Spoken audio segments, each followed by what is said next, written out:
Good morning, everyone, and welcome to Pcarmarket Live. I am James Barry, and as usual, I'm here with the infamous David Whitlock. Hey, good morning. Thank you for being here. It's always great to be here. Good. I'm glad to hear. Today, we're going to dive into the SLs. Looking forward to it. Yep, and we have another special guest, close friend of mine, David's, and a lot of other car enthusiasts on Long Island, our good friend Plamen Pankoff.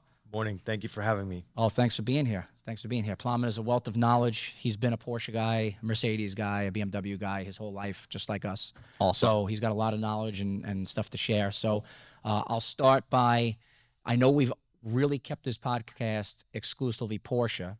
And, you know, if anyone gets offended that we're going to talk about another car, I apologize. Now, when we made the announcement last time, a lot of people reached out like, oh, yeah, I can't wait for you to talk about SLs. That's what I was going to say. Even in the comments, we had a few comments on the YouTube channel, and people wrote us, and people said, when are you going to do the SL? So I said, we promise we're going to do it. Here it is. But just in case you're only Porsche only and you're being loyal and watching this and you're going to just, muscle through it, we'll dive into a few Porsches here that sold recently that were pretty exciting. And I think my opinion and everyone else's, but we'll start with this 993 RS that just sold a couple of days ago here. And this was a 42,000 kilometer silver RS that was very well represented. Yeah. And we always get excited when we see Seller did a great job on this one. He did. Yep. And one of my favorite cars. I love homologation specials. Yeah. Like that's where it's at for me. Yeah.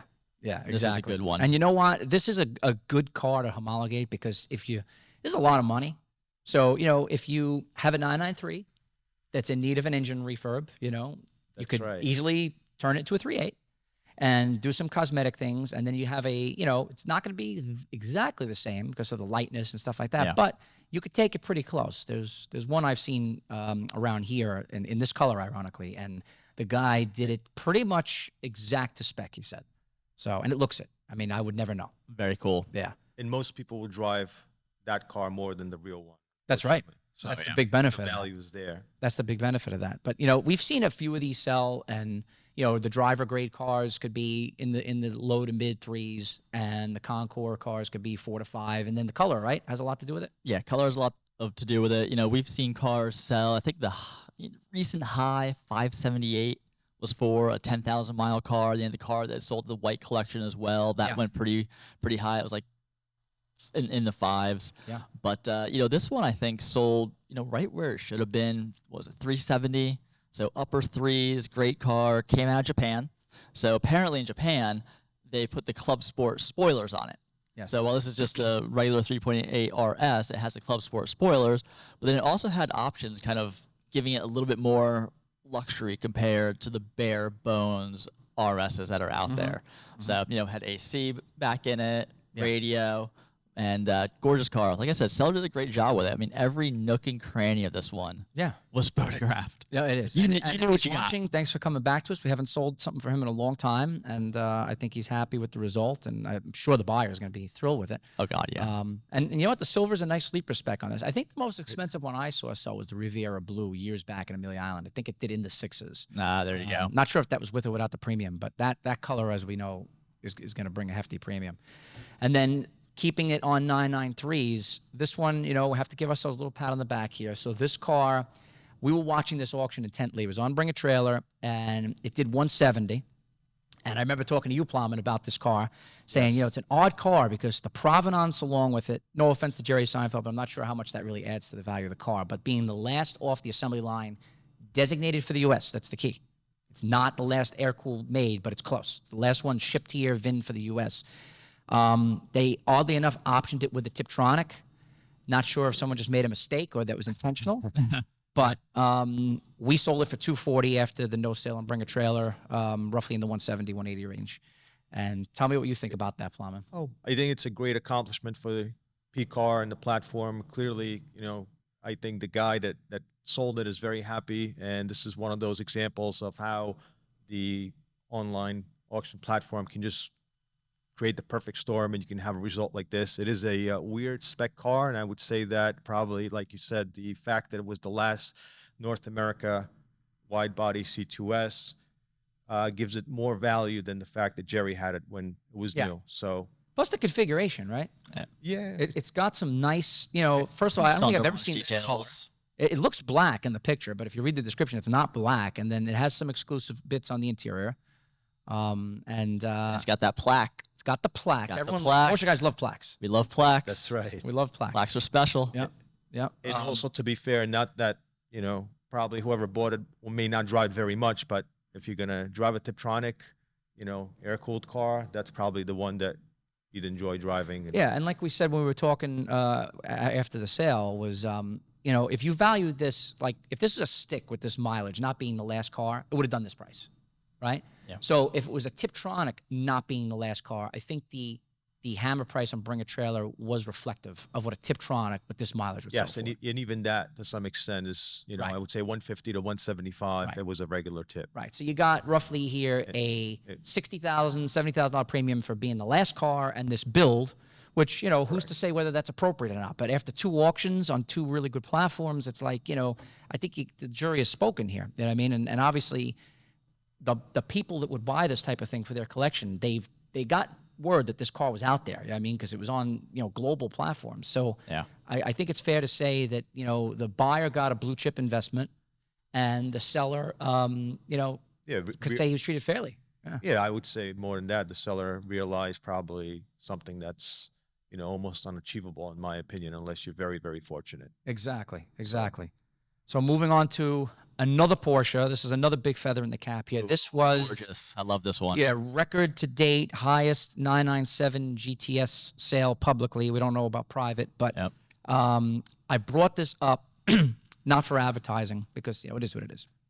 But I brought it up because I watched some of the comments on this car after it sold.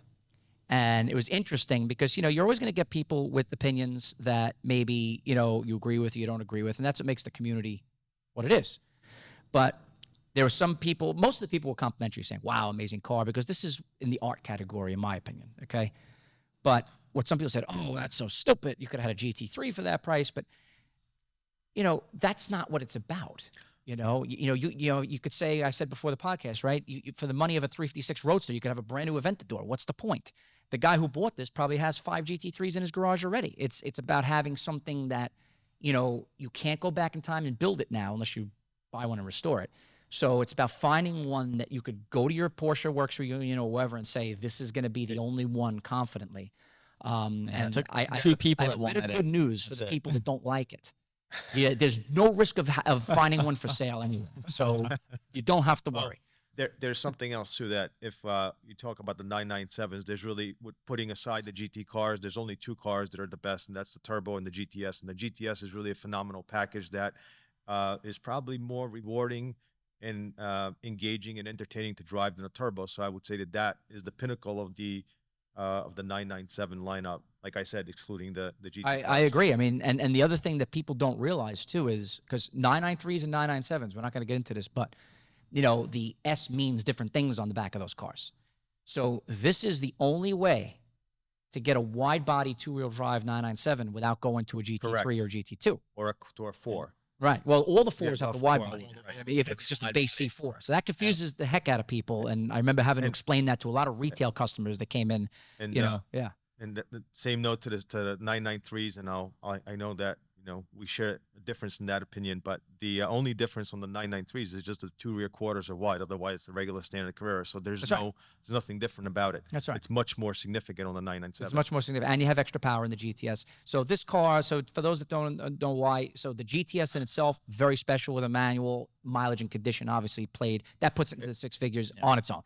Then you factor in that this is macadamia on espresso. Let me get an interior Color picture here. Eric, we'll combination's pull up. ridiculous on it. Let's get a nice interior photo of this car to show people. This is a Yeah. very, very interesting build. And the gentleman that bought this car, just for those of you that don't know, there's interesting history on this. So we owned this car, David and I, when years ago. CCS. And when we had CCS, and we sold it to this nice gentleman. And I had said to him, I said, please, if you ever sell it, let us know. And he came back and, he was delighted he did because he got a great, went to a nice collection and it was a great sale. But this was a special car and I'm happy that he honored that because I like to follow where these cars go. It's nice to know. And it's also, I always in the back of my mind years later, because I knew it went up in value. And I said, man, I wonder what that car would do now. So I got to see it. Now you I got to know. test it. Yeah. You not only got to see it, you guys happened to set a record with it. So I would say that's Yes, that was unexpected. Big number, Yeah, for sure. There's always a lot on my shoulders when it's somebody I know or a client, because he put a lot into us. He had a guy offering him a decent check for it. and he Obviously probably considered taking that. he was very, and I said, oh, now I got this responsibility. If it does less than that, I cost him this thing. But I said, you know what, this car's too special. I said, you know, sometimes I'll say, let's not gamble. You know, I'll say that to people. If you're one of those people I've said that to, you know, I'm not being dishonest here. I've said that to people. Take the check. It's a good check. But, and then moving back into 997s, we just have, this is just a quick convo because people always ask us this. This is one of the most popular categories on the site. We had two nice 997.1s sell. This was an 05, one owner, 20,000 mile car that hammered for 50 grand. So 52.5 all in, say. And this was a final year, 08, 4S with about the same mileage, 29,000 miles, black tan that hammered for 65 plus the fee, so almost 69 all in. So it shows you that either one of these sold high or one sold low, or it's just that there is a premium for 4S and the final year of the car, which I see often. What do you think about that, Plamen? I think you're thinking along the correct lines, in my opinion. I think that both cars did actually pretty good. The 4S obviously is a more desirable car. It's a newer car. And also, from what I remember, we discussed it with you. That happened to be a very, very nice example. So maybe it was a little bit nicer than the other car. That might have been part of the reason. But I also think the 05 did extremely well. Yeah, for an 05 it did. And this is black tan also. You know, the contrast usually brings out a little premium. But I think both sales were good, and I think both sellers are happy because I spoke to them. So that's always a good thing. Based on the license plate, the first one, people thought maybe it was smoked in. Maybe. You know what? It wasn't. He was. I would have bought a car from him after talking to him. He was a good guy. So, No cigar. All right. So here we are. Here's the big topic. So I'm gonna put a disclaimer here. Okay. I didn't realize until I sat down to prepare for this how much information there is, and there is no way we're going to be able to give somebody or the users, a complete buyer's guide on SLs. So, and the main reason for that is we're talking about a car that is been around longer than the 911. We're talking early 50s. So these came out when the 356s came out. They're still being built today. The amount of configurations is almost endless. It's insane. And then you have Euro market, US market, different. And the car has taken on many different identities. You know, it's not like the 911 where it's just the quintessential, you know, touring / GT race car. They started as a race car, right? So the first 300 SL, the one we have on the screen here, this is modern automotive art and it is, you know, just a big piece of automotive history. But this started as a race car and they brought it out to the public. It had two variants, right? The Gullwing and the Roadster. Right. And then while it was still running, they introduced the 190 SL, which was like the baby brother, which we'll show a few pictures of those.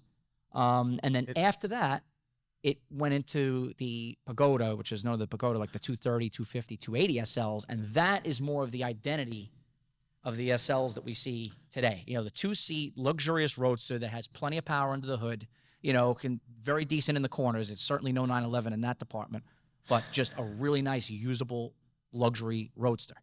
And that's kind of what we're at. So these SLs, for all of you that don't know, they sell well into the seven figures. If you found a restoration project, you'd pay almost $1 million for it, right? They're very expensive. Yes, and one of the things that they were expensive when they were new as well. I believe the original price was around $7,000. The reason why the 190 was actually introduced was because Mercedes figured that they want to try to sell more cars, so they made a smaller version of the 300 SL Roadster. And that was, I think, right under $4,000 when it was new. So if you look at the sales figures, these cars, I think there were 1,400 coupes, Gullwings, and 1,800 and change Roadsters versus almost 25,000 190 SLs. Yeah. So what's the price difference then between the 190s when they were and new? 300? No, nowadays, what's the market look like? It depends. I would say, like Jim said, the Gullwing coupes and the 300 SL Roadsters are well into the seven figures. Yeah, 1, 2, 1, 3, 1.5, depending on what we're talking about. They go as high as $2 million. Right, depending on what the car is. The 190s have actually come down in the last couple of years. That market was, healthy in the twos, not anymore. Yeah, and that's in part of the reason for that is a lot of the guys that, in my opinion, and based on what I see and the conversations that I have, that used to.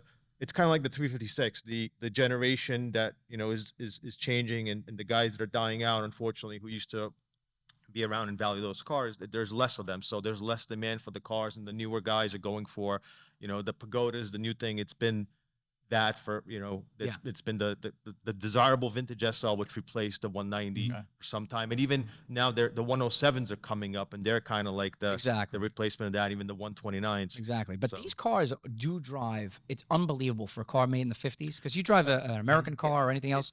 This car drives unbelievable. I've had the privilege of driving it. It's incredible, the technology, what they built. So, but like what Plamen said, the production numbers are the key here. Yeah. Because if they built, say, just under 2,000, over 1,000 of them, and you factor in how many years have gone by, okay, and the rust and the accidents and cars that got totaled, there's not a lot left. And that's why you see the BMW 507, which was the main competitor for that car in the retail market, right? They're worth 3-4 times the price of this, because there was a total of around 250 of those made. Yeah. And same thing, rust, accidents, all kinds of things. So how many are really left? So that's what dictates the value. But it was Max Hoffman, important to note, right? Yes. This was just a race car. And Max Hoffman, who had a lot of influence with the factory for, as we know, he was the one that said, let's build this for the retail market. And, this was back when Mercedes, the number and the name on the back meant something, right? So it had to do with displacement. SL stood for Sport Light. And then and it's anything but that. Yeah, but then they the original one, and they corrected themselves to Super Light. Yeah. Well, even Mercedes worse. Came out that's even worse, because it's not sports, not super, it's anything but. But we'll give them a pass. If you compare it to the other cars they were building, it's very light. I think that's what they're going for. It's not like compared to a an F1 car or whatever the case. So that's your 300 SL, okay? And then you move into, I brought this up because we actually sold this car. And this is kind of the new money. This is what I would say, this is one of the highest caliber 190 SLs. It went to a really nice, prominent collection locally here. It's sold on Pcar. This car was meticulously restored. It took like years and years. It was done in Long Island City by a real expert. I met the gentleman who did it. And you could see the similarities in the body. You could see the cars are related. Yeah. And this looks is a little bit shorter, are they? Oh, it's completely different size. It is. It's like a mini 300 SL. Yeah. Yeah. The 300 SL is huge. Yeah. It's huge. It's a tremendous car. I mean, there's one sitting right there. Yeah, looking at one right now. That's right. It's a big car. And then you look at this, how it has the contrasting hard top, okay, and the soft top. And again, these cars came out, they started with a 4-cylinder, okay? Yes, and one thing I'll mention is that I have not driven a Gullwing or an original 300 SL Roadster, but I've driven all the other ones, and I will say that out of all the SLs, the 190 is probably the least rewarding car to drive. Yes, I've heard that too. The 230, the 113, the Pagodas are much better. So that kind of it's very pretty. Looks like a mini 300 SL, but to actually drive it, it's not really a. Is it a power thing?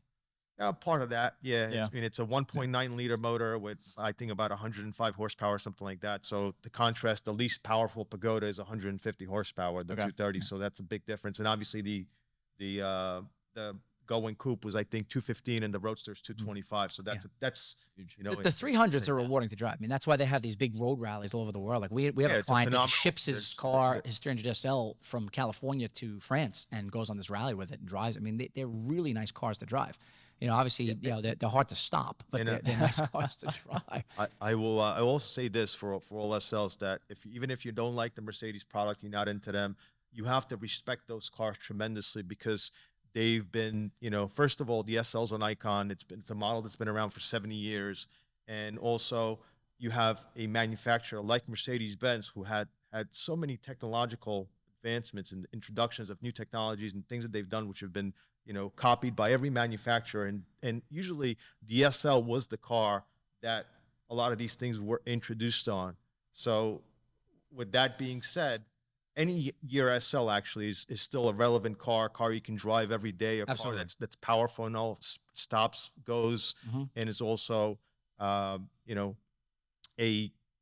really well-built car with exceptional engineering, materials, and, and that's what the owners take pride in is that stuff. It's when people compare it to a 911, it's really just because it's made in Germany, it holds two people roughly, and of price, but at the end of the day, they're for two different purposes. I like both equally. I mean, some people say, "What are you, crazy?" But they're just, it's a mood to me. I mean, you get in the mood to take a 911 out and go through a road, or just you want to go on a nice leisurely cruise. Like, this is a much better highway car than a 911. If you're just driving to like Florida, in a straight line from New York.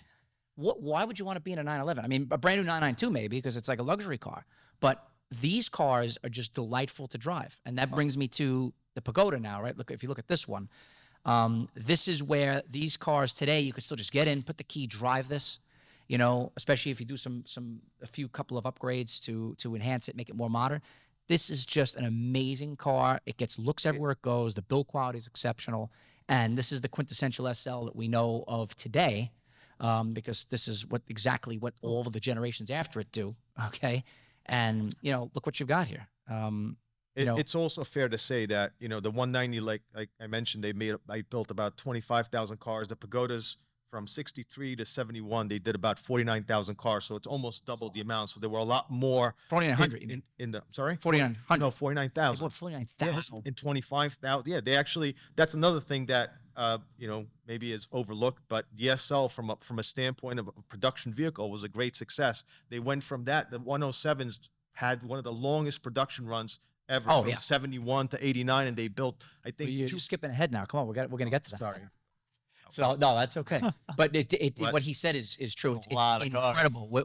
These cars now, they're changing. They used to, you know, stretch out to 7 years. Now it's like every 5 years we're redesigning a car, which is expensive. They built that car from 72, right? The US 71 to 89. Right. It's like almost 20 years. Right. And they change very, very little. They, you know, they're powertrains, wheels. They introduced the airbag in that car in the S-Class, right? Pagodas, how much did they change from ABS to 71? Like, not much. Is there a certain year to look at? The original cars were, I think, offered with a 280 and a 350 motor, and then eventually it became a 450, a 380 for the U.S. market. Yeah. In the 500 in Europe, a 560 was just the last of the, you know, it was only for North America and Japan, I believe. I've been poking around the market, and the Pagodas seem to average over the last 12 months about $100,000, but the variance is huge, from like $50,000 up to $250,000. Well, listen, it's the same thing with a 356, right? Because you see this car you're looking at here? This car did a pretty strong number for a 250. SL. It did 150 grand, and it's because look at the caliber of it. So if you went and bought a $60,000 5-speed car, that's very, very okay. So Thank you. 5-speed. 5-speed. Yeah. Definitely brings the value up. Yeah, because they had automatics, they had 5 speeds, they had different displacements. Okay. I don't know what the actual numbers are, but I will say this: the 356 has a lot of different flavors. There's so no, but that's not what I was pointing at. I was saying that it's the when you see a car in this condition, and you have a vision that that's what you want, right? Mm-hmm. If you go buy the crappiest one you could buy, that's, you know, when I say crappy, not a barn find, just like a running car that needs paint, needs interior, needs an engine, you're going to spend, what, 50, 60 for that? More than that if you want it done right. You can't make that car what this is. And it's going to take 2 years and 2,000 headaches to get to that. Right. So that's what dictates the price. So 150 grand all day long, someone will pay, because if you want a car on this level, which, by the way, you're spending 100 grand or even 80 grand, that's a lot of money on a extra car. So you kind of want the car to look right. So finding this, somebody probably lost money on this. I mean, because I don't know, unless it was done years ago or it was really well preserved and it just needed minor stuff. You know, it's very costly to get the car to this level. In my opinion, it always goes back to value. So the value has to be there. It doesn't matter if you're buying one for 30 or one for 130 or 230. At the end of the day, it's, you know, is it worth that to you based on what your circumstances and your budget are? And at the end of the day, what you want to do with the car. If you want to go out and drive one every day, you don't need to spend 150. You can go spend 50, 60,000 for a decent driver, and, you know, be as happy as absolutely as you can be. You could drive this every day. You could technically you can drive anything any day. You could. I know people that drive these. All right, before we get into the newer ones, so this is where SLs get confusing, and I said we can't cover it all, right? Mercedes built that car with the name SL, right? And they've been building the SL, and they're still building the SL. But then out of nowhere, right, they come out with some cars with a different name to homologate the original 300 SL, right? So you have the SLR McLaren with the gull-wing doors, right? There's a lot of 300 SL in that car, and we won't even delve into it. If you know what this car is, you know. And if you don't, you know, we'll cover it another time. And then you have this car, which is a real direct, you know, tribute to the 300 SL. If I can get the internet to load faster here, I'm sorry if it's taking forever. The SLR is just the SLS. The SLS. And this has got the gull-wing doors, and this is a true throwback to the car because they built the Roadster without the gull-wing doors in the same fashion that the original 300 SL was. So, and these cars are being built, you know, alongside of a car called the SL. So, Mercedes has some really weird things going on. And for people that don't understand, it just looks like, oh, they're building all these expensive cars, but there's like reasons they do this. And I also think they may be confused because maybe this is what they want to be building all along, but maybe it's not as sellable as the SL they're selling. They're capitalizing on their heritage, and they're capitalizing on the ability to be able to make a car like that and, give a nod to the old days. Are these AMGs, the SLSs?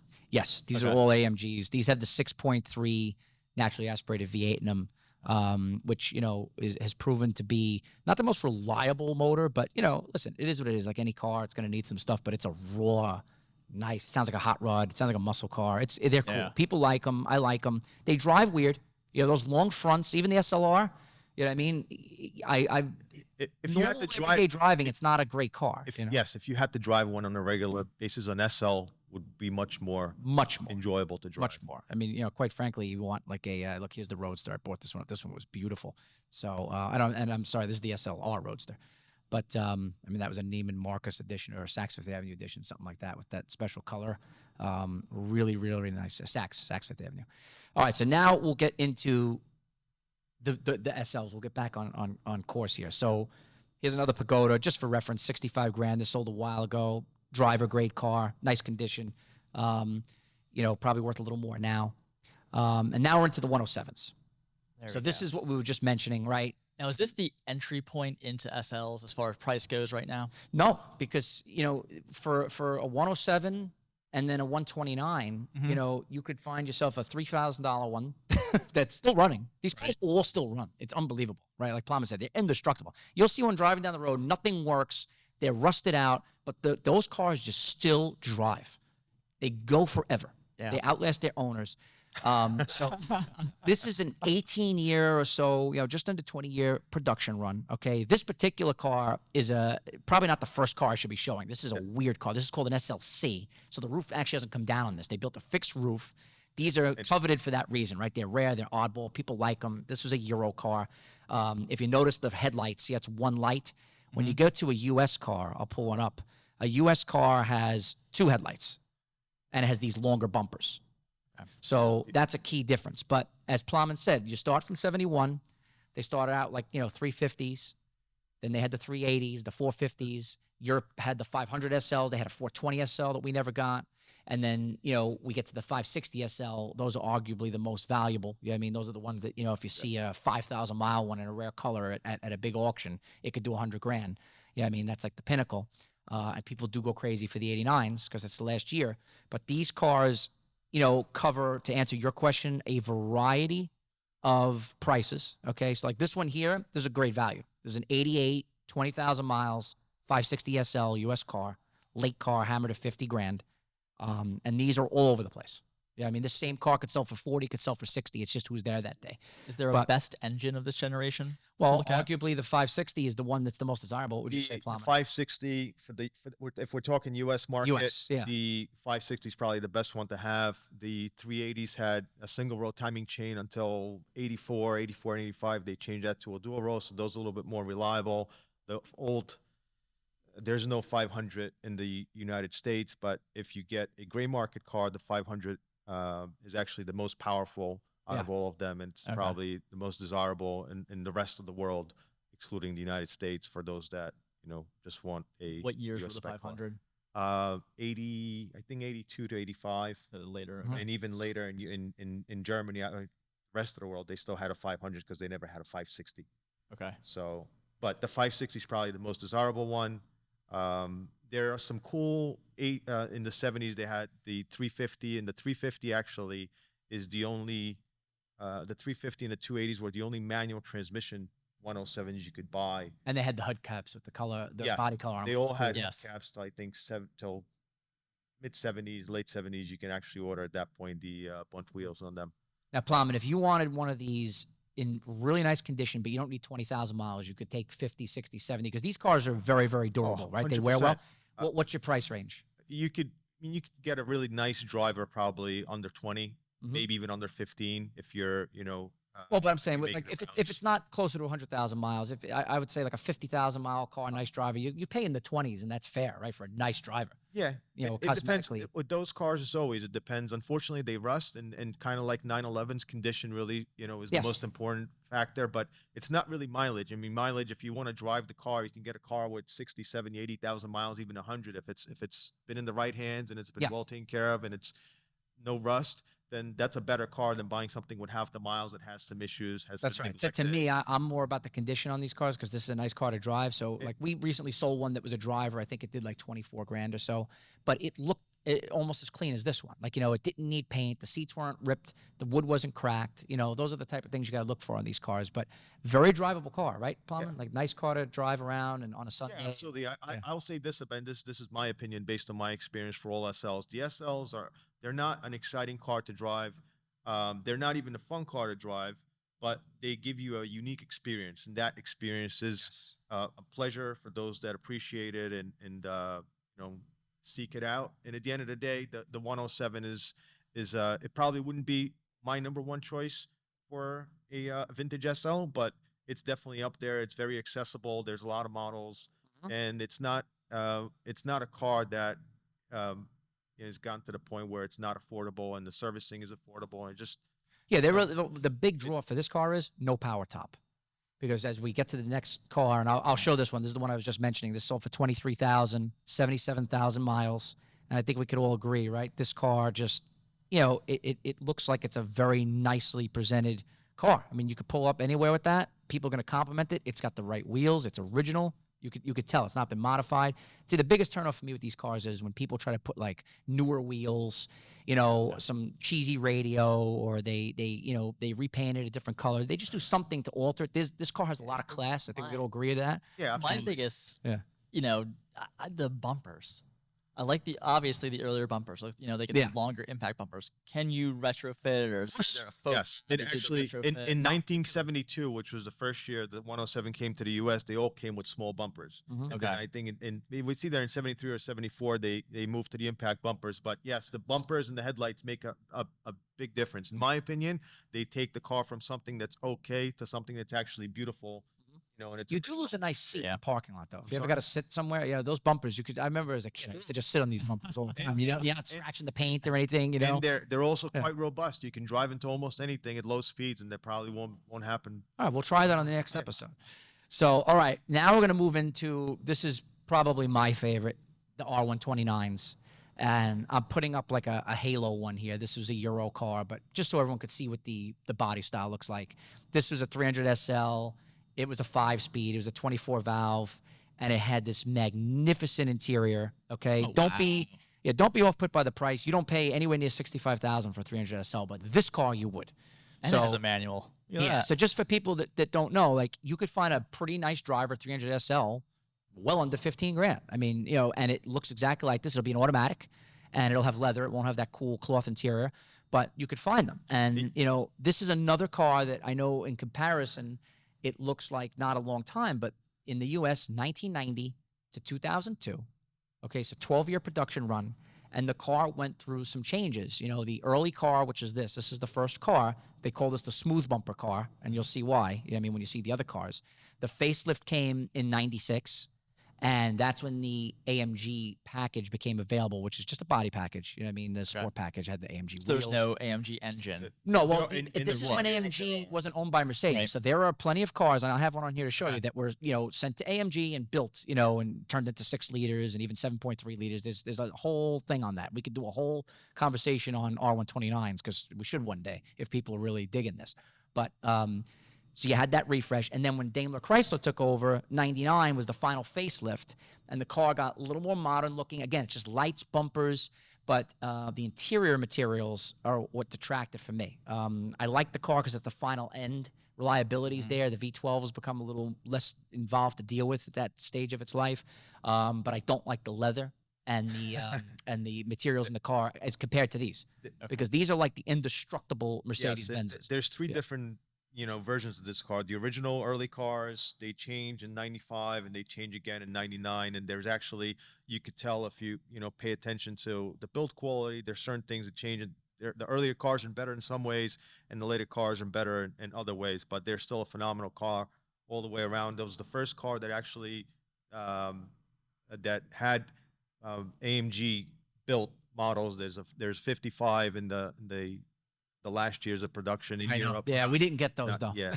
and We didn't get those. I will say this also about it, and you talk about the top and those issues, but something that's worth pointing out: when this car came out in 1989, it had a 4-valve, 5-liter V8 motor, and it was 322 horsepower. So a 964, which is the revised car in '89, had 247. A 911 turbo in 1991 had 315. So that gives you the level of power and sophistication from a technological standpoint that these cars had, and they were unlike anything else. I mean, you know, in its day when that was new, it was, I would say, almost a supercar in some ways. Yeah, well, and also too, it's an Autobahn cruiser, right? The technology is incredible. This car got the benefit of the $1 billion in research and development spent to build the 140 S-Class, which is, you know, a legendary car. I mean, that car paved the way. There's so many patents on that car, things that you see in cars today that are a result of that car, you know, like including traction control. All right, this is like this is really a 2-door convertible. Yeah, this is a two-door convertible of it, but the build quality of this car, whether you like the car or hate the car, and I've never really met anyone that says they hate this car. This is a pleasing car to look at. People always compliment you when you drive them. I've been fortunate to have had a lot of these things in my life over the years. This car just feels so well built when you get in it, and it spoils you. This sets the standard, and that's why a lot of the new cars today, you know, bother me with all the plastic and stuff like that, because this just closing the door. You know, you feel safe. You feel like you just stepped into a vault. It's a product of a different era. You know, and like Plamen said, that the things to watch out for with these cars, the hydraulic tops, but big deal. It's a wear and tear item. So, you know, most of the people watching this are used to spending 911 repair money. You spend $5,000 fixing a top, you're done, okay? The wire harnesses, Mercedes had a biodegradable wire harness, roughly 93 to 95. You got to watch out for that in these cars. And the 6-cylinder and the 8-cylinder, it's not that expensive to do. You could just deal with it. The 600, the V12, which is, you know, that's a coveted car. It's a very costly thing to do. So that's why you can get a pretty good deal. I'll show you this car that was sold on Pcar. If this car was a little newer, this is a 24,000 mile 600 SL, okay? This car was gorgeous. It was here. It was brand new. It drove amazing. Was that 32,000? Yeah, it was a 93, and it sold for $32,000. Now, if this was a 96 or newer with this mileage, it probably would have done 50 or 60 grand. But that harness, the whole car has like come apart. It's like a $7,000-8,000 job. And when it's done, it's done. Luckily, this one, the harness was in good shape, the original harness, but one repair where you have to disturb it, it could go. But if you leave it alone and it's stored right, it could be okay. But And also the 600 cars have always been, you know, any SL is maintenance intensive. I would say the 600s are, you know, a few levels above that. So you have to either you know, allow for that in your budget, like to do your own work, or, you know, not buy a 600. Well, listen, if you're a V12 enthusiast, if you're looking for a nice roadster to drive, okay, then, you know, you don't need a 600. But if you're an enthusiast on power and like, look at this engine. This is a masterpiece, okay? They're using these engines in the Paganis. People don't realize this. Like all the way up to the final V12, you know, Mercedes they made, the S65, SL65. That's the motor that they're modifying and putting in the Paganis. And we're talking about multi-million-dollar cars. So these engines are just, you know, you can't ignore what it is. It's incredible. If you want to own it and deal with the price that comes along with it, then so be it. Yeah, I mean, it's not terribly unaffordable at this stage in the game. It's really not. But, you know, look at what you got there. You know, that is a serious car. We're talking in the 90s. This car was 6 figures. Yeah, they were like 120. 120, 130. So big money. So it was more money than 911 turbo. You could have got a turbo, right? Done Sonderwish, all this stuff, and probably been neck and neck with this car. And now the turbo's worth $400,000, and this is worth under 40. So it's a bargain. It's a bargain, and you don't feel the compromise. This is not like getting into a 90s Corvette where it's like, oh my God, this thing is a piece of plastic. This car is better built than all the stuff you could buy today. Nobody will disagree with that if they are familiar with these cars. It's just better built. What's the sweet spot in the R129 then? Would it be the mid-generation, or what do you think? Yeah. I mean, listen, SL500 driver, Yeah. you know, 20 grand, 25 grand, 15 with higher mileage. And, you can get anyone you want. You can get a smooth bumper car. I'll show you what Do you have a 95? Yeah, I'll show you what a modern one looks It like. also really Well, this depends will go too back what you're looking to do with the car, and if you like the newer, there's some changes visually. The most appealing 129 are the sport package cars from That's on the screen now. 99 and up. So that's a sport package car. Now, this is the final generation of the car. So as you could see, it's the same exact body. You could take these parts, right? And you could bolt them on that other car if you had the desire to do that. But, look, the mirrors are different. They painted the door handles. sides. They don't have the wipers on the headlights. This has the AMG package. You can get the car without the AMG package. It looks a little more classic. Okay. But this is the one that everyone wants. This has the infamous panoramic roof, which is a glass removable hardtop, and at the time was like what, Plamen, a $7,000-8,000 option? Yeah, I don't remember. It was roughly $7,000 or $8,000 for this removable glass roof. So it was a standard with a steel hardtop. Yeah.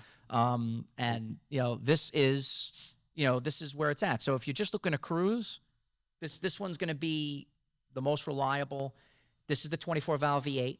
The Correct. early ones had a 32-valve. There is a difference in the feel. This is snappier, feels faster. The other one is more linear and smooth. It's more like a roll, say, like wafts along. You know what I mean? That we use I that want word. a loft. Yeah, it's a wafter. That's what I'm looking to do. That's why I'm here. Yeah. To get all this information, So- intake, and You find can something make to the waft right in. decision in the proper vehicle to That's waft right. around. That's right. But to give you an idea, these are not, like people covet these cars. Like I'll go back to this one, right?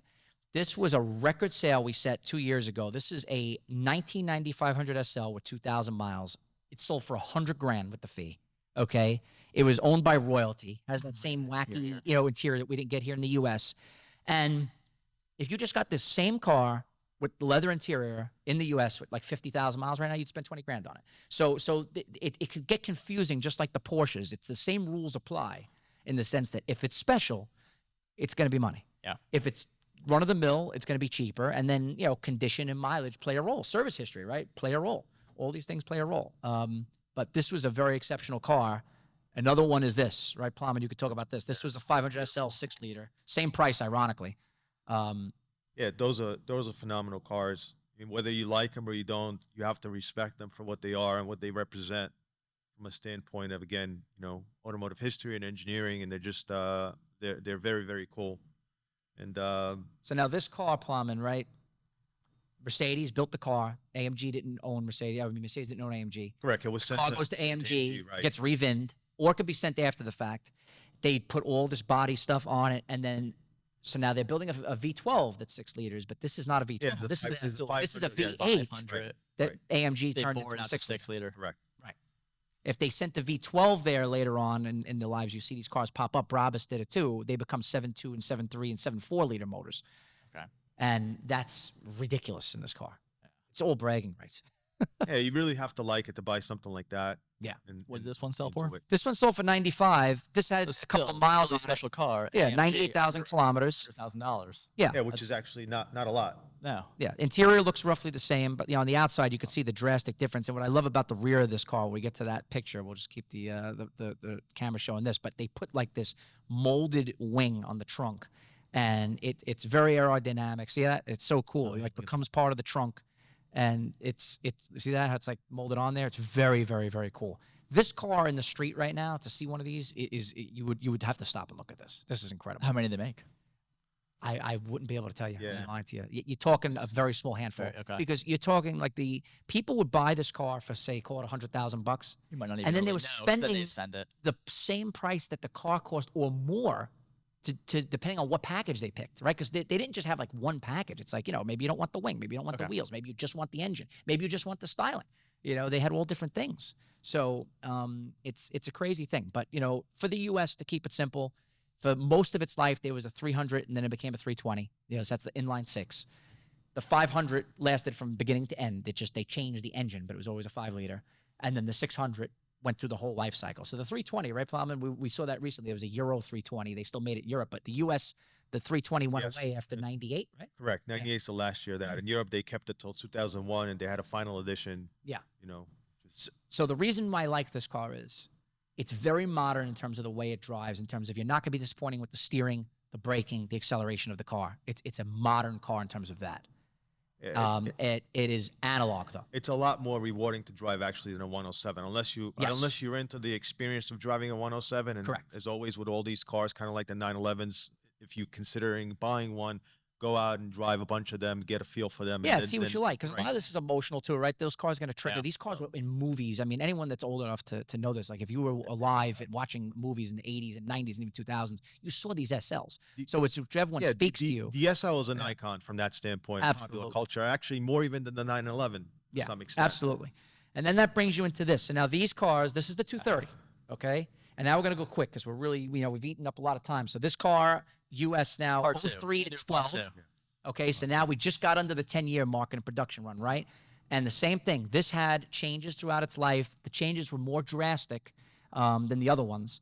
But the car was the last car designed by who? Bruno Sacco. Okay, Yeah, if you don't know who he is, look him up. Legendary Mercedes designer.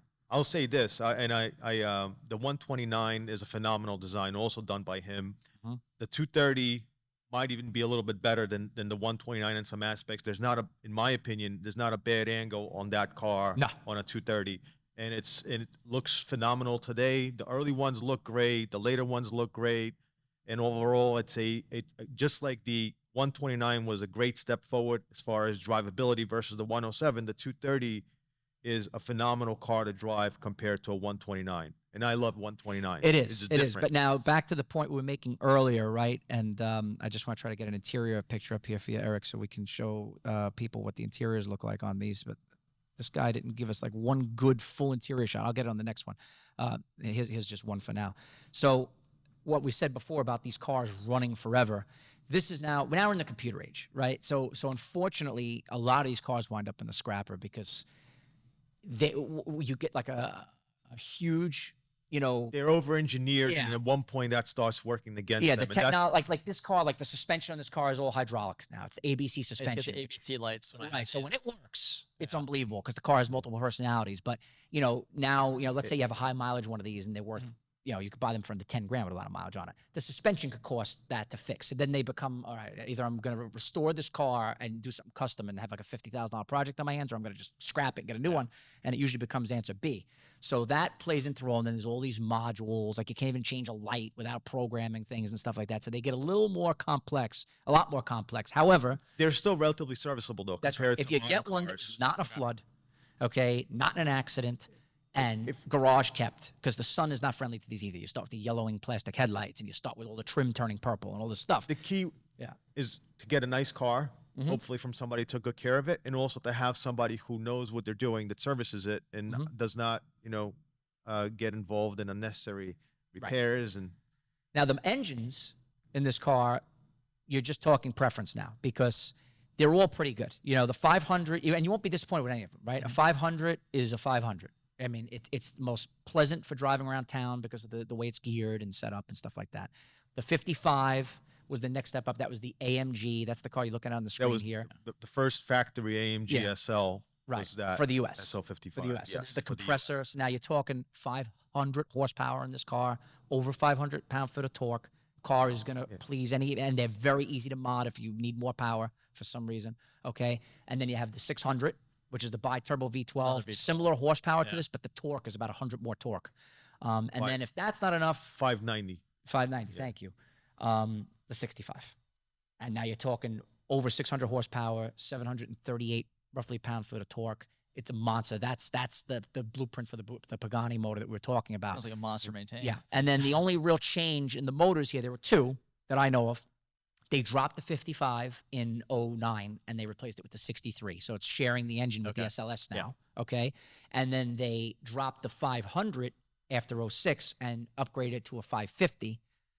Still naturally aspirated, goes from like 302 to roughly 380 horsepower, 388 horsepower. It's a big difference. It's a big difference. Did the looks change with the engine Minor. change There's as well? a facelift. So inside the car, just like some of the buttons in the middle, but the whole dash is the same. On the outside, you get like this white. If you could see in this picture right here, I'll bring it up. See that white in the middle of the light? They were all red up until 06.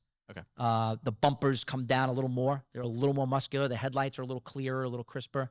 The grills are a little different. Like minor things, stuff you could bolt on if it bothers you, but nothing crazy. Now the big change, cosmetically, and this is where some people go off.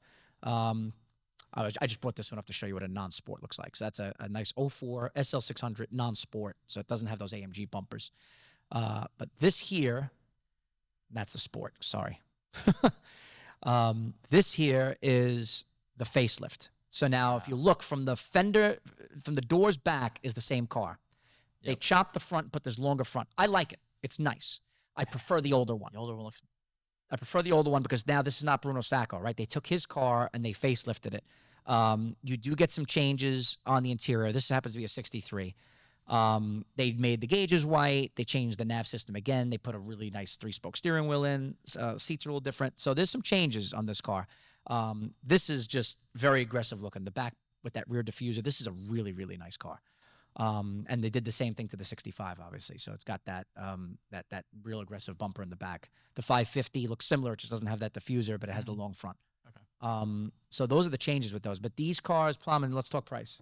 What are you talking about for, like, if you want a nice SL 550, or an SL, like a facelift or a non-facelift? Well, probably around 20 for the older ones, maybe 20 to 25 for a 550, and up from there for something that's exceptional. But you don't, again, you can still probably get a decent car somewhere under 20 of the earlier ones. The earlier ones, yes. Depending on what you're after. But they're great cars to drive. You just have to watch out for the top, the suspension, and the rest of the motors are very, very good. The 55s are great value. The 55s are great. And then if you get into a major facelift 550, you could spend over 30 if the car has like baby miles on it. But like you said, mid-20s, you can get an amazing car to drive. And then the 55s, it's almost the same thing, right? If you got a higher mileage AMG, you could still be under 20 grand for a decent car with nice service. And then a really good 55 could go all the way up to like 40, 45. I'm talking baby miles. But, if you want like a high caliber 55, 30 grand is the ceiling. You can get them in the mid-20s for like 30 to 60,000 miles. What about the P30 package you had mentioned to me last time? Oh, come on. You're trying to trick us here. So, Plamen, you can answer that. What's the P30 package? On the SLs, the 2-piece 19-inch wheels, it's the top speed is raised to 186. But you'll use that every day. There's one more change. I know what it is. It's not coming to me. It's the front bumper. It has the air intake on the side that's borrowed from. They basically get SL65 bumper, and they put on the front of the car. So this particular one that we had on the here, brakes actually also there was a small difference. I either in the rotor size or in the compound of the brake pads, but it's not really. I just didn't have it. That no, it has to have the 2-piece wheels. Yeah, it has to have the 2-piece wheels. So I brought this one up for fun before we move past because we're running out of time here. This was what you call a period correct. So all you Porsche people that are watching here, if you know what like a Jimbala or a Stroysek, this is what the rap stars and all the people that just wanted to really, flaunt, so to speak, did with the Mercedes. This was a Lorenza package. So they took an SL. This is James' They car. flared it out. And you know what? Listen, I'm going to tell you something. These are love or hate. I get it. I don't really have an opinion. I would drive one, but I wouldn't go out looking for it. But whoever got this car got a great car for $36,000. This has the AMG motor. 17,000 miles. Those wheels you could put on any SL and they look good. Those are really expensive wheels. And $36,000, really, really good because somebody spent at least 30 grand doing that to the car when it was new. It was either this or a Rusty Pagoda. Yeah, it's either this or a Rusty Pagoda. There you go. This has air conditioning, the works. So, I mean, look at this though. This is, if you want a conversation piece, I mean, it's pretty wild. They obviously made the SL front. Yeah, between the wheels and that front. Yeah, this was a buy. I saw this and I was like, wow. But you know what? It's a limited audience. I do think though, if people are into collecting obscure things, it has that's the value of that car. And then so what do you have? So by the way, there are companies that did this for Mercedes, and they're really kind of sanctioned. Like they get respect. It doesn't devalue the car. You got Lorenzo, you got Brabus, you got Carlson, right? Those are the three that really, besides AMG, they're still out there. You know what I mean? I know Brabus is doing some incredible stuff. We have a Brabus G-Wagon live right now, a brand new one. So they really, really have cool stuff. And now, I'm not going to be negative, but it kind of goes downhill from here. So you go to the R231s, right? Which, listen, I actually don't mind these cars. They're nice. I think they redesigned it just to redesign it. The first time I saw this car, I hated it. It grows on you, but I do think the previous car is way better looking. That's just my opinion. This just happened to be a nice 3,000-mile SL63. Probably you and a lot of other people feel that way. What do you get with this car? The lack of the ABC suspension is a pro. They're still they still have it. No, but I'm saying on the 550, it's not standard. Sorry. Oh, it's air. Yeah, it's air. It's air. Back to the previous generation. Yeah. Can you replace the air suspension? You can, but why would No, you? It just I'll You know what say that's like? this. It's like an LS motor Porsche. Okay. I want that Mercedes No, ride. I'll say this because it's worth mentioning it. There's a lot of people that put coilovers to avoid the issues with the hydraulic suspension, and I would say that number one, Mercedes is one of the best engineering companies in the world. They spent a considerable amount of time and effort and resources to develop a system that works, and when it works on that car, it hides its weight. It allows you to do things that you can. I can take turns in my SL as fast as I take in my 911s. And at the end of the day, there's no replacement for that, in my opinion. So I would never. I would spend the money to have it working as it was intended and built. Yeah. Cost for full replacement of the air suspension? No, it's not. Well, Or is it always just one piece? no, they have many different components that Okay. fail. The pump usually goes bad. The struts can go bad. There's lines that end up leaking. There's 2 valve blocks for the front and the rear, but all that is serviceable for the most part. So if you have a competent mechanic and who's not out, who knows what they're doing and he's worked on those cars, they can easily fix almost anything that goes wrong with it, and that's the way to go, 100%. Yeah. Okay. So there you have it. But yeah, I agree with Plamen fully on that, and that's it. But these cars, so the tops, I don't hear a lot of braking. I don't hear a lot of suspension problems on these cars. I'll have to fact check the suspension. They also haven't been around long enough for them to develop. Well, they kinda- have now. They're 10 years now. Yeah. I mean, it's getting up there. I mean, you remember, I have friends that are Mercedes Master Techs, and they're seeing these cars with 6-figure miles on them. People drive them out of warranty. He gets the service work, and he says for the most part they're not bad. But Yes, the the build quality is nowhere near. The motor will go bad before the suspension. The motor We got will. that This 63 motor is not good long term. I can tell you that. That I've read on forums and I know firsthand from talking to people. You do get modern amenities in this car. It has like Bluetooth streaming stuff you could add to the other ones, but you're always gonna get better lighting as the cars get changed, and little features, Bluetooth, this and that, the other, AC seats, massage seats. Better quality stuff. That stuff was available, believe it or not, in the other one, but you just you put the massage seat on and you have to check to make sure it's working. It moves once every 5 minutes. Yeah, I mean, this is better. Listen, it's not a bad car. They've depreciated fully. This was a lot of money because it was a 3,000-mile car and it was older. These cars are like 45, 50 grand, maybe 55 Still grand. looks like an SL too to me. It does. It's not a bad new looking car. The newer Yeah, SLs like an SL. look like an SL. It's a Mercedes dealership. over the Look, you guys love skipping. You killed me. Sorry. It's okay. I do the same thing. I used to do this to David. This is just a picture of, the car did get facelifted before they faced it. Okay. So if you see the front's a little longer, but basically the same car, same rear, same interior. Yep. Good looking car. But here's the new one. I personally think it's gorgeous. Okay. I don't like the engines. It's a much better Yep. looking SL than the previous one, but it doesn't look like an SL. It's better looking. They Like went an back SL to to me. a soft top now, which is crazy, right? Everyone was saying hard top. Right, And again, we forgot that's a great feature of the R230 that they took that from the seriously, we SLK. sunk. We didn't. That was the most important thing we didn't mention. First hard top convertible. That's right. Invented by them, but not on the SL. Originally on the SLK. SLK, and then came on the SL. But it's the same So roof. the hard top was 2 generations. We're back to a soft top now. They claim that this car is as good, if not better, than a soft top in terms of wind noise and leaking and stuff like that. The only thing I don't like about this car is the way they place the tablet in the middle. It happens to be a great system because I have it in my everyday Mercedes that I drive, and it's integrated better into that dash.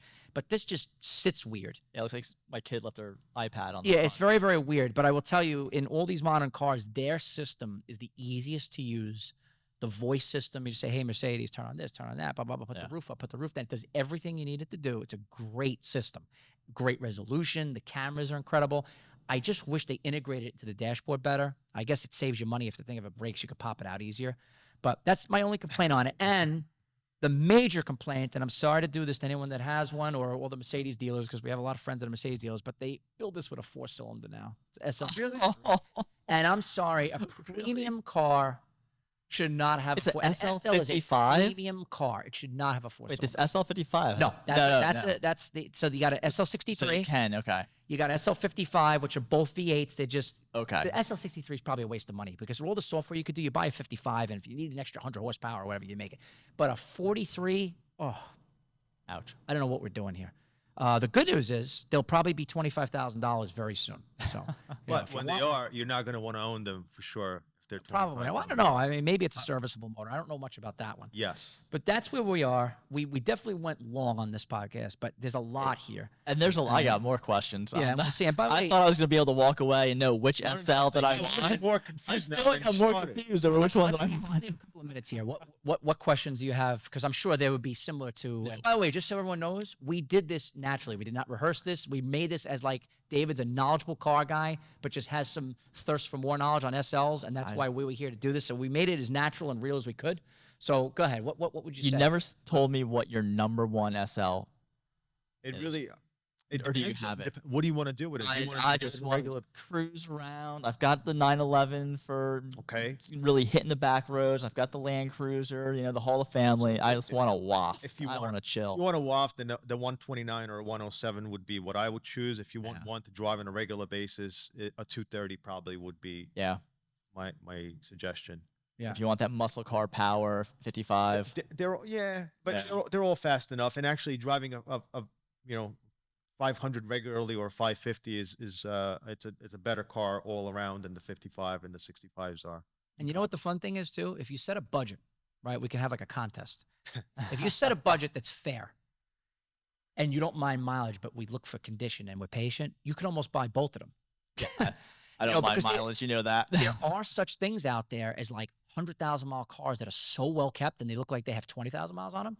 And in that case, you could probably put 25 grand together and get two really nice 107. And also part of the ownership experience of Mercedes is very similar to Porsches in the sense that there's a large community out there of knowledgeable people. There's a lot of information that you can just go and research things. So, there's support. There's plenty of people that have had them. All the problems that you might have in your SL have already been had by somebody else. And as long as you have, a desire to do some homework and a competent technician, then you can overcome and you can own any SL you'd like. Perfect. Absolutely. But yeah, listen, it's a lot, but the car, it was a car that we should have talked about a long time ago because it's a very important car. It's an icon, right? It's part of the automotive history, especially European cars. And it really has a lot of things in common with the 911, most of which is that it's just stood the test of time and it's got a name and it's got a reputation. They built a lot of them, so price is on the buyer's side. I mean, they're much more plentiful. Yes, and than the the market Porsche. is different for them. They're not as, coveted as 911s are. But on the same note, one thing that is very similar, you get into almost any SL, the experience is very similar. You know what you're getting, you know what you're in, you know what you're driving, you know the way it feels. And if you value that experience, just like in a 911, there's very few cars out there and probably maybe nothing else quite like an SL. And it's been the premier convertible in the world for the last 70 years. Thank you. There's That's no what other. I said in the last one. Nobody could really do it better than them. If you Correct. just want a two-seat nice roadster, not a sports car, not a race car, that car to me, it's unbeatable. I don't know how they did it, and clearly they didn't. They changed the recipe a lot. They still pretty much nail it every time. It's not like the 911 where it's the same recipe. They've changed a lot here, and it's lasted. But nonetheless, I appreciate Plamen. Thank you so much. Oh yeah. Thank you. Thank you. Being My here, your pleasure. wealth of knowledge is tremendous, David. As always, Thank you, you guys. come the longest distance, so we can never thank you enough for being here. And thank you all for watching. Don't forget to follow us on YouTube, Twitter, Spotify, Instagram, Facebook, all that stuff. I always forget to mention that. Submit your cars. We need good cars. We have a lot of hungry buyers out there. And your parts and memorabilia, we have amazing, cool stuff on the site right now. Watches, signs. If you're looking for stuff, check out that section of the site. A lot of people don't realize it's there. And if you have stuff that you're not prominently displaying and it's going to waste, sell it to someone that's going to put it to better use, because we have people looking for that stuff 24/7. Even all weekend long, I'm watching Deal Tank on parts and memorabilia. It's crazy. If you're not using your SL, sell it. And if you don't have an SL, buy one. Yeah, yeah, exactly. All right, guys, thanks for watching. We'll see you next time.